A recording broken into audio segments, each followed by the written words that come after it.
what's going on our screen? Oh, yeah. What is this? What is this, Alex? Yeah, what is this? Oh, the Law of One. Interesting channeled series by a lady named Carla Ruckert and two other individuals. We had done some earlier episodes on this back when we had a shitty audio. Yes. In a different studio. Yes. But there are some really key elements, and if you've been a keen listener to us, you'll see how a lot of this is tied together to our Creational Law series, and it's important that once your perspective changes on things, you go back and you reread or, think about something you've already thought about before to then view it through this new lens that you have. Well, also what's so great about these guys is they have a database. Yeah, databases are key. There's two really good databases put together. One is The Future of Mankind, which is for the Billy Meyer case, which deals with the play yarn spirit teaching. And then this one over here is the Law of One database by L&L Research that deals with all of the wording, glossaries, timelines, everything that you would find in the Law of One books. And there are 5 volumes of it. And this took many, many years for someone to do.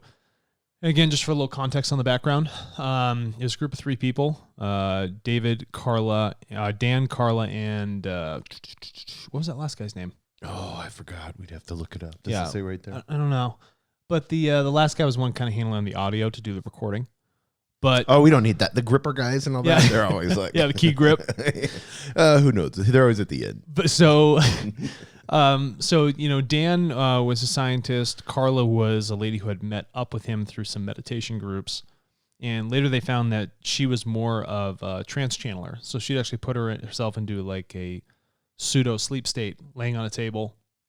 Very specific. Hair was like combed all the way up, like laying flat on the table, and they had some items behind her, always dressed in white, stuff like that, linen and silk. But she would channel this collective consciousness entity from the upper 6 density called Ra, or what we would call Ra.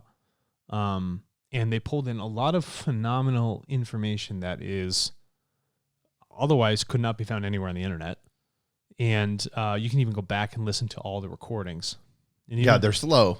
Yeah, they're definitely slow. So you can appreciate the amount of time it took to put together 5 volumes of books on a word that was coming out once every like 3 or 4 seconds. Yeah, and these guys ask them about who made the pyramids, is there Sasquatch? I mean, they ask a lot of silly stuff, but as far as having if you really delve into the materials, and we're going to delve into one part of it today, you can see a lot of principles that will set you free mentally and emotionally, and allow you to be able to escape this madness that's in this world today. One of the major things that the Ra teaching was about was this idea of oneness, and this oneness is found through self-healing. And that healing is a healing of your perspective, your mind, your body, and your spirit, all at the same time. They talk about the combination of all 3 and the interplay of all those 3.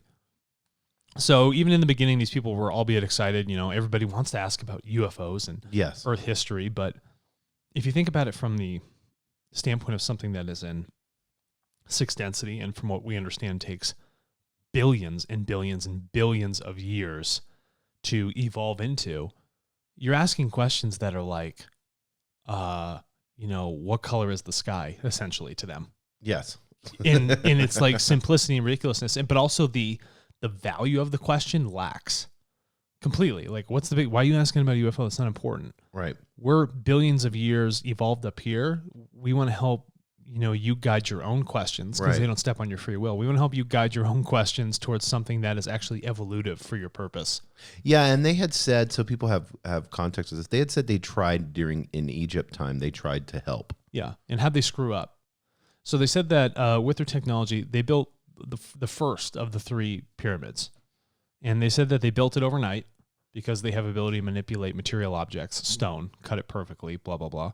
But they said that after doing so, because of the evolutive state of the consciousness of those people in Egypt at the time, they then considered them gods. Right. So then they became an item of worship, which was the exact opposite of what they wanted to happen. Right. They wanted to use the pyramid as some sort of balancing mechanism and something that allowed for a proper initiation and metaphorical death of the human ego so that you could live into the spirit. And that's what apparently these Queen's chambers were for. Yeah, and there's also like the way that they travel with light. Yeah. And then the way that it was set up to be able to have to receive the light. Yeah. Almost like a receiver. Yeah, it was a receiver, right? And so you're just lined up with whatever celestial bodies were above.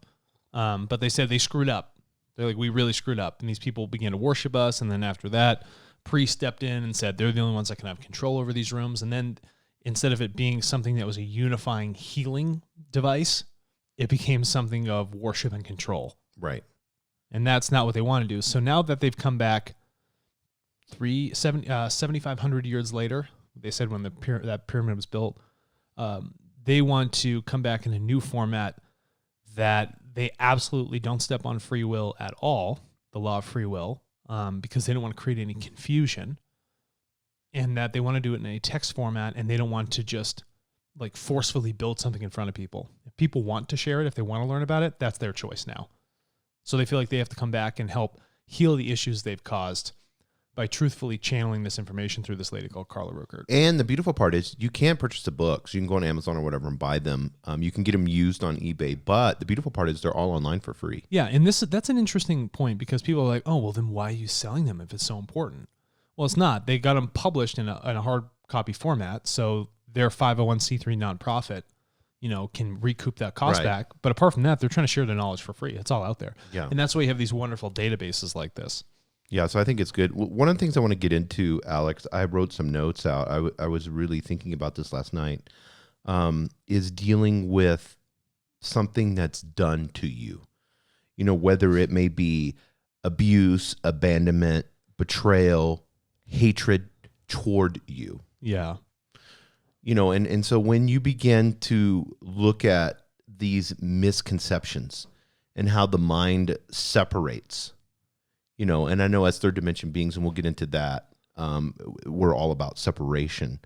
But when we look at division and that you, Alex, are, and this is where I want you to get into because Law of One talks about oneness. Yeah, it's Law of One. Where you are separate from me. Yeah. So when you do something unto me, then that is, I'm allowed to have my crazy monkey mind get all irrational and emotional, and then the thoughts begin to flood in, and then I'm anger, pissed off, hurt, crying, all of those things. Yeah. Because of this separateness that we have. Yeah.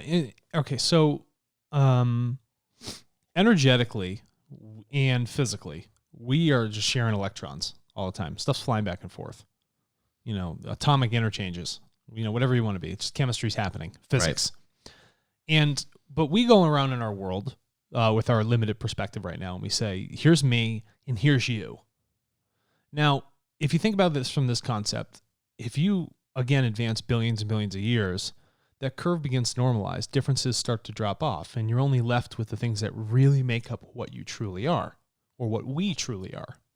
And from the understanding of that and our interconnectedness with each other and the universe, the people of Ra were like, the collective consciousness of Ra, because they don't have a physical form, were like, it is the law of one at that point. There is nothing but unity.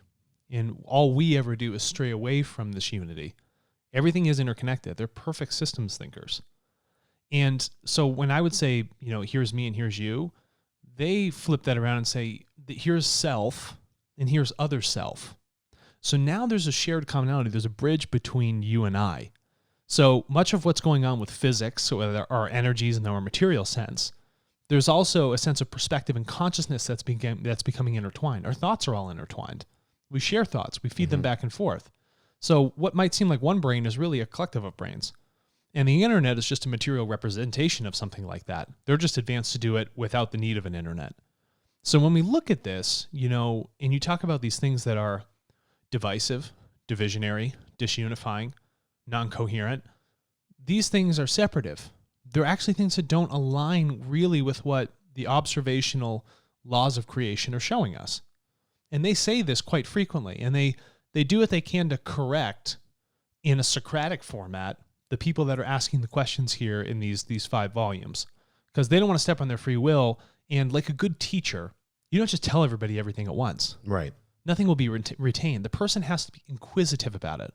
And once the line of questioning begins to align with something that's truly evolutive, now it becomes a beneficial partnership between teacher and student and teacher. Right. Now it becomes this law of equilibrium, this law of cause and effect, where you have learn, teach, learn. But it's more than teacher, learner. That separation does not exist in the sense of I am creation as much as you are creation. That's precisely correct. So when I look at you, you're just a different expression of creation. Yeah. But I am the same as you. That's precisely correct, Jason. And so it's just us looking at it. The issue is we really only look at the world in the material sense, the vast majority of us. Right. And so we only see difference in the material. But the greater amount of this universe that makes up this universe, 90+% of it, is matter that you can't see. Yes. It's the unseen. So you need to look at the energetics of really what's happening here that brings us all together, not the things that you think separate us. Yeah, and this is what I want to get into, Alex, because when we talk about identity, the reason that sparked this all on, and I want us to have this discussion, is I'm watching a series on Sigmund Freud, and his daughter Anne was the one that kind of, after he passed away, took this, and then we had this huge resurgence in the United States off of these psychosomatic teachings, and they were failed. Yeah. Like even her star students, which were two kids that her best friend brought to her, and she kept them in the Sigmund Freud house, and she worked on them constantly. One drank himself to death as he got older, and the other one committed suicide in Sigmund Freud's house. Mm-hmm. So, there's this desire to do away with something that has been stolen or violently taken away. Yeah. This whole idea of you stole my identity, you did this unto me, if you know what I mean. What you're talking about is also a thing that is shared not only with Ra in terms of understanding, but in terms of understanding with the Pleiar and Spirit teaching. And we've done this on the earlier Billy Meyer material, is that through that aggressive might, okay, that's called Gewalt, Gewalt. It's a German word, where it's the highest brutal force of might used to do something. And what you're talking about is that idea of stripping that away, And so at that moment, a couple things can happen here. So you got this coffee cup here. Can I see this? Give it to me. Give it to me. You see what I'm doing? Yeah. Okay, and then you reached in and... Yeah, I reached in and I essentially took this out of your hand. I'm going to give it back. Right? No, I'm not. Give it back to me. Okay, so that's how it works. Right, yeah. That's in the material sense, okay? But you knew in your mind that's still your coffee cup, right? Yes, the whole time. It was only at the moment, and if that moment ever occurred where you're like, I guess it is his. Yes. Yeah. Are you feeling what I'm getting at? Yeah, and there would be like maybe you drink out of it. Maybe I you drink keep out of it for a period of time. Yep. And then I just submit and say, oh, okay, well, I guess Alex is keeping my... So now what happened... But I would even say, I guess Alex is keeping my coffee. My coffee. So now let me ask you at that point, Jason. Have I been the one to push the thought through your mind that you no longer own that? No, I pushed the thought through my mind. You push the thought through your own mind. Mm-hmm. So no matter how much outside force, might, Gewalt is actually happening. Right. Okay? I'm not the one that's doing a disservice to your consciousness. I'm not the one that's victimizing you. Yes. I may have taken this thing that you thought you owned. Nobody really owns anything in this world. Okay? But I have removed this from your domicile. Mm-hmm. But in your mind, you've now given up that power over that thing that you thought you had. Yeah, and our old thought system has this feeling of truth. Yeah. Do you know what I'm saying? It's a feeling of truth. It's a feeling of truth. So we're like, I was, raped we'll go horrific. I was raped as an 8-year-old. Let's just, throw that out there, because people... Or somebody mutilated my body and I'm still alive. Yeah. Somebody mutilated my body and I'm still alive. So we're talking like really horrific. Well, I feel that is something that violently was done to me. I feel that truth in that. Mm-hmm. I look in the mirror every day and I identify with the scars that are on my meat suit. You only identify with the material. Yes. Yeah. It is horrific. I don't want anyone to think that what we're talking about, those things, we're not debasing that or devaluing that event that has happened. But at the deepest level, when you begin to associate with something and have it take power over your consciousness, and you become a victim through that consciousness, you prevent any sort of healing or unity within the self that allows you to even move past something like that. Then through this feeling of truth, because it isn't totally truthful, because you're applying a victimization, but there's total unity in everything. The way that creationally aligns is actually a disunifying thought process. So now your state of thought with your association with something that you think is true is now removing you from a creative evolutive path. Yeah, and I want to say something that's going to help people, and I really want people to think about this, because I really meditated on this last night. Our notes are flowing with your brain. My true nature is far beyond my body. That is phenomenal. That is absolutely phenomenal. There's a gentleman who does the Gateway, the Monroe series, and they have this thing called the Gateway Experience. And there's an affirmation, and like the fourth or fifth step of getting ready for the actual meditation that says, I am more than my physical self. And that's exactly what that is. It's that repetitive reminder that healing is not really done in the material. Right. This body is constantly in a state of death.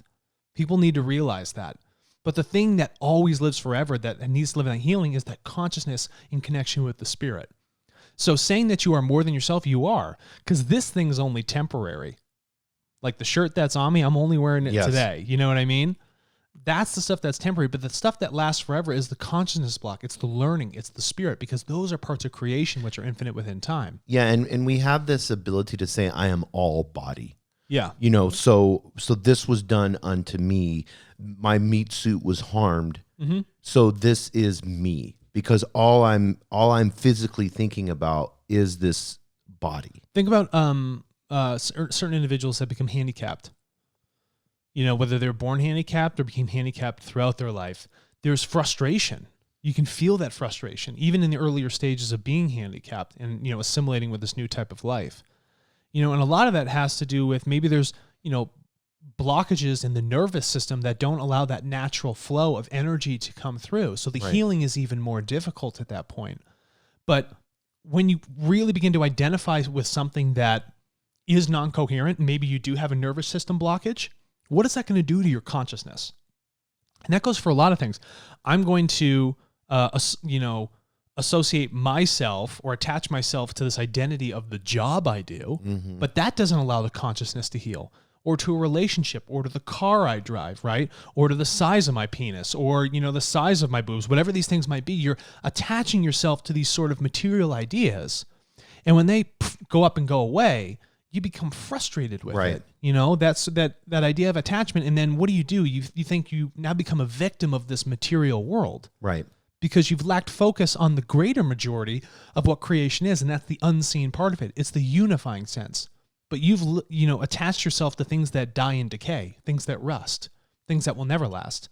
So that feeling of truth is an association with things that have no timelessness. Right. Truth is timeless. And when you associate with things that are timeless, then you feel that infinite nature within the self. You have the ability to live in the moment and not worry about what do I need to do next because of this idea of time volatility within my life. Yeah, and I want to get back into this teaching, Alex. Third density, we said, is separation. Yeah. Fourth density, which we're in right now, that started according to Raw, that started in 2012. Yeah. And so we have 100 to 700 years, I think, from third to fourth. Well, we should explain how that worked. Yeah, so what happens is if you look at our Milky Way galaxy, it's a spiraling galaxy. Now, with that, there is a movement of energetic cloud. Okay, think of it as like stellar dust or something like that, ionized air floating through space. And we are actually, from what I understand from reading this, we are moving through our solar system in the spin of our universe, which takes a very long time, through this area of this like supercharged energy. Okay, this dust that's floating around. And then from that, it's having an electromagnetic effect on our bodies and our non-physical bodies. So there's a transition that is forcefully happening by creation that we're bound with by being on this earth. Okay, and that's that third density, taking that step into the fourth. And you'll hear some people online who call themselves gurus, I'm fifth density, I'm sixth, I'm seventh, or they say dimension, whatever it might be. You would need to know that, that's probably not true. It takes billions and billions and billions and billions and billions of years. I don't think they would say that. Like for me, they wouldn't even state that. Whenever I look at Eckhart Tolle, let's say him for example, I've mentioned. What was the comment he made yesterday? He's like, I don't really meditate anymore because I'm always present. I'm like, fuck you.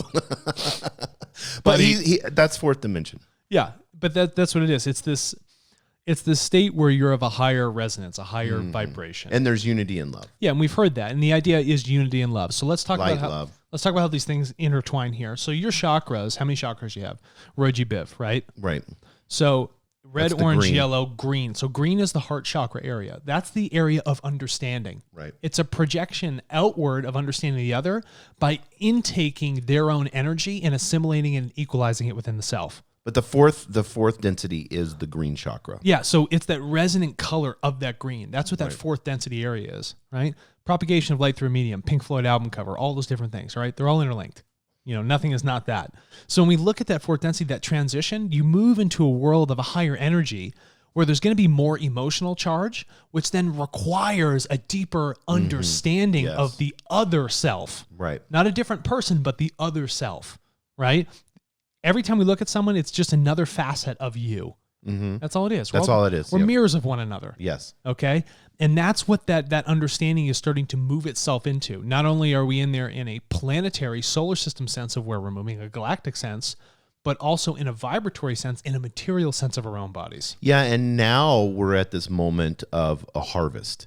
So whenever we use the word harvest, I don't, especially if you're Christian based, or I don't want you thinking this is like a rapture. Or they're talking about people will be leaving and going to a different planet. That's not what they're talking about. When they talk about a harvest from third density to fourth density, they're talking about there will be groups of people that will understand what a fourth density is and begin to align with it, whether negative or positive. Correct. And I don't want to get into that, but whether negative or positive.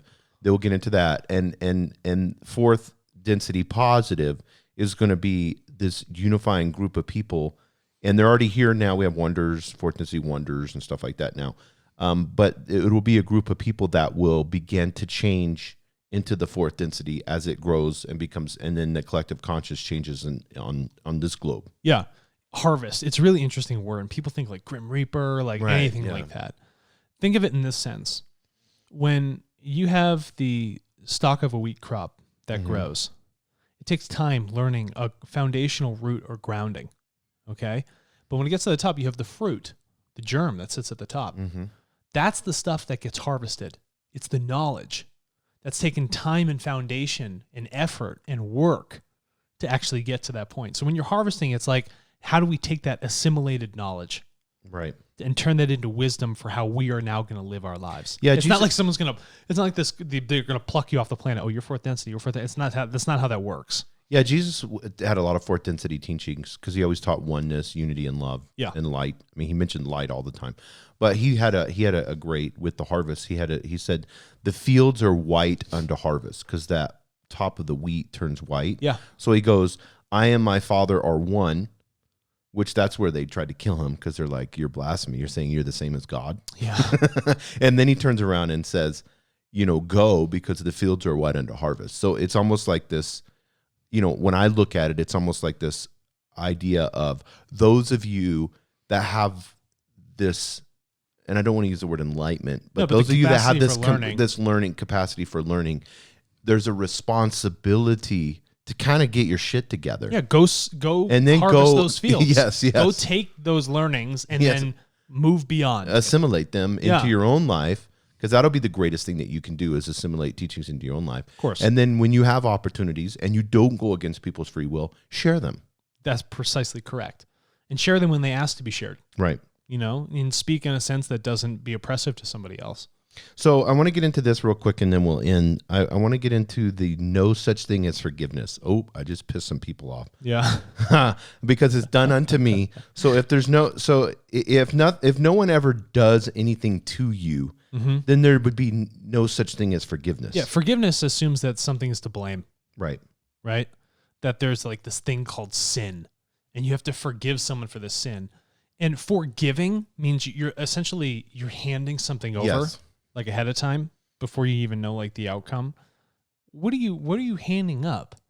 What do you have to give of yourself? All you have to do is come to an understanding mentally. Nothing needs to be forgiven. You know what I mean? If there was a true realization between self and other self, people wouldn't be asking for apologies. It's just something, it's like we're all in a state of learning constantly. Yes. Why do we need to forgive one another? Yes. Okay.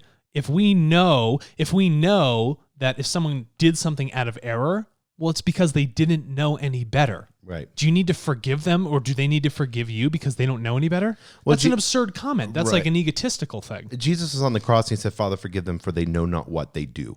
Let me give you, I want to make this more clear. That's interesting. Yeah. Yeah. I mean, he was on the cross dying and he said, Father, forgive them, for they know not what they do. But I want to make this ultra clear for everyone. And I thought about this last night because we had a conversation about your dogs. Yeah. And me coming into your house. Oh, yeah. And we talked about dogs, what would they do or not do. So I had that opportunity once. I took your dogs out and they were one of them was kind of sketchy, like, dude, I'm going to bite you. Yeah. Like, this is not cool. You're coming into my domain. But as you said, the minute you grab the leashes, they're like, okay, let's go outside. You know, that they have that trigger in their head. But now if I got bit walking into your house, am I going to sit there and get all pissed off and emotional and blame that dog? Did you walk in the house? Did you make the choice to do so? Yeah. Does the dog know any better? Yes, exactly. That's what I'm saying. Yeah. You see what I mean? Think about the context of the whole thing. The dog is just being a dog. Yeah. If you're looking for forgiveness, you're only thinking about you. Yes. Yeah, exactly. You need to, if I look at your dogs and say, you guys need to forgive me. Yeah. We need to cross this language barrier. You need to become conscious in the sense of what you're doing. Yeah. You bit my hand, my meat suit. How ridiculous is it? We're talking to the dog in full sentences. Yeah. The dog barks. Yeah, exactly. And we're talking to it in a full sentence like it understands English. Like, who's the dumb one there? Yeah, exactly. But it as silly as that is. Yeah. Because if I kept talking to the dogs, and I every time I saw you, Alex, I was like, how's your damn dogs doing? Yeah. You know, that one bit me. So I'm identifying with it. You see what I'm saying? You're identifying with that event. And then 5 years later, we don't even talk to each other because I'm still pissed off about the dogs. Oh, yeah. People do this shit all the time, bro. All the time. Eventually, somebody's going to come to me. A normal, you know, they don't have to be enlightened at all. Like the idiots of the idiots is going to come to me and say, bro, you need to get over this. Yeah. Yeah, you do. Like, what's wrong with you? So I think that makes it ultra clear whenever you look at someone. Yeah. Whether someone's a rapist, they're a rapist. That's what they are. That's what they're identifying with in that moment. They're Hitler, they're Hitler. If they're a fascist, they're a fascist. They're a terrorist, they're a terrorist. Yes. That's how they choose to identify. Yes. Yeah. So are you going to identify with them in their ridiculousness? Yes. Or are you going to just be unifying and be like, that person's being themselves, and I am not going to get myself emotionally perturbed through someone else's errors that they are committing and then ask them to forget, or like us to forgive them. It's like the whole concept is insane. It's like remove the ego, remove this disassociation with everybody else. You're all interconnected. Well, you know, I thought of this last night when I thought of your dogs, because we were going into that. I was like, what's the state of consciousness of that dog? So what I'm perceiving that it's done unto me is because of its state of consciousness. I cannot blame those dogs for biting my hand in their level of consciousness that they're in. The dog feels pain and it lives only in an emotional state. Yes. My dog is not solving like puzzle problems or doing math. Right, yes. Or literally speaking full cognitive sentences that have grammar, syntax, and all that other structure. It's just being itself as itself in the state that it is in. Mm-hmm. What are you doing, like projecting onto this thing and making it something that it's not, so that you can, you know, feel better about your victimized situation of this dog growling and biting you? Yeah, and I wrote this, and I want us to we can close out in a few minutes, but I wrote this: ownership of the matrix I create. Yeah, listen, own your thoughts. It is your perspective, your world. And that ownership requires responsibility. Right. If you're going to think like that and feel that way, that is on you. Right. In the end of the day, no matter how horrific the thing in the material world is that happens to you, it is on you. Whether you choose to live in that, you know, negative, non-coherent, disunifying energy, or you choose to step beyond that and say, I am more than just the physical self, and I want to unify, I want to have positive, neutral, equalizing thoughts, and I am not going to associate with things that aren't truly me. Yeah, and I said this: forgiveness is saying, why did I believe this false narrative? Yeah, why did I believe? And believe means you have no idea on the truth. You have to rely on other people to tell you the facts. I got to get off the coin here. So this is interesting. I want you to speak to this. Yeah. Then we'll be done. Raw is talking about, they ask, is it possible for you to give a small description of the conditions in fourth density? So Ra says, I am Ra. We ask you to consider as we speak that there are no words for positively describing fourth density. Yeah. We can only explain what is not and approximate what is. So I want people to understand, we can only explain what is not, so they're going to give you the opposite of it, and then they're going to kind of give you an idea of what is, because they don't use language. So they're trying to, and you had talked about that earlier. Yeah. In this, they're trying to bring it down to our vocabulary. Because our vocabulary, and they would always say that, your vocabulary is kind of limited. And they bring it down to our vocabulary, and it's still way beyond how I talk normally. And they say listen to the next sentence. Beyond fourth density, our ability grows more limited still until we can become without words. That which fourth density is not. It is not of words unless chosen. It is not of heavy chemical vehicles for body complex activities. It is not of disharmony within self. It is not of disharmony within peoples. It is not within limits of possibility to cause disharmony in any way. So it's all green chakra unity. Yeah, it's straight unity and understanding. And frankly, they say it's more telepathic. Yes. What do I need to talk for? Yeah, and then it says approximates of positive statements. So this is positive statements of being fourth density. It is a plane of a type of bipedal vehicle which is much denser and more full of life. It is a plane wherein one is aware of the thoughts of other selves. Yeah, where you're not just thinking in your own ego and just saying, this is me, blah, blah, blah, you're to blame, and I'm not trying to align with you. I want people to understand other selves, because you brought that up earlier, Alex. Whenever, and I want you to do this as an exercise, whenever you go to the bank, whenever you go to the grocery store, I want you to look at somebody else and say, that is me in a different meat suit. That's all it is. It changes your perspective dramatically. Yes. And also how you respond to people. Yeah, and then it says, it is a plane where one is aware of the vibrations of other selves. Yeah. That means I'm not going to walk around like aimlessly do stuff and not care about anyone's emotions or thoughts. Right. It's like, I'm actually going to think about what my thoughts and actions are going to have an effect on others, on these other selves.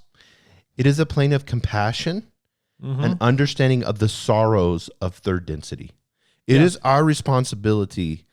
And if you're listening to this, you're on the right path. You're doing a great job. I mean, and I'm not saying because you're listening to higher density living, but if you're studying spiritual, you're working on it within your free will, and whatever teachings you're studying, if you feel like you're on the right path, then you have the potential to be fourth density. Yeah, you're trying to align with creation. Yes. Good for you. Yeah, and in that process, you're going to have third density people that are less of learned, or that don't want to learn. Yeah, or don't want to learn, and they're saying you have to have compassion for these people and understand their sorrow. Yeah, which means understand, their lack of understanding. Right.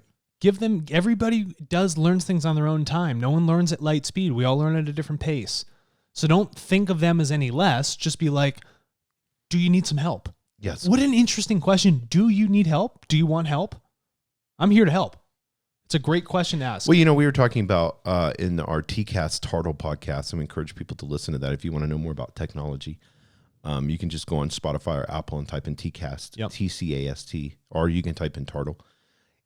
What we were talking about is there's 270 million more people because of COVID for hunger. Yeah. So whenever I could go and say, I'm a missionary for the Catholic Church, and here's our Catholic Bible. Read this. And they're like, why the fuck am I going to read a book? I'm hungry, bro. Yeah. And if I think of them as my other self, I would want to eat first. Then if you're nice, I may be down. After you fill my stomach, I may be down to listen to your teachings. People are not going to be open to learn when you aggressively shove a big leather-bound Bible in their face. You know what I mean? Like, there are other priorities than your dogmatic religion. Yes. Than your disunifying words. So having compassion for that person would be feeding them. Yeah, because now you understand their state of sorrow. Yes. But instead you come with them in the book and say, this will heal and save you. Get out of my face. So it is a plane striving towards wisdom or light. Wisdom. Or light. Yeah. I love that light and wisdom. What do you want to call it? They're both, wisdom is that illumination. It's that fullness. It's the radial understanding of things, right? Mm-hmm. And wisdom is a function of experience. Experience and knowledge applied together is wisdom. And this is the last one, and we'll close out in this. And you'll close us out, Alex. It is a plane wherein individual differences are pronounced, although automatically harmonized by group consensus. Correct. So here we go. We understand that people have their own identities, but the group consensus comes together to say, yes, though, we are all people. We are all part and parcel of the same thing. We're all interconnected, even though I may look a certain way or wear a certain type of clothing or talk a certain way, whatever it might be. I love that.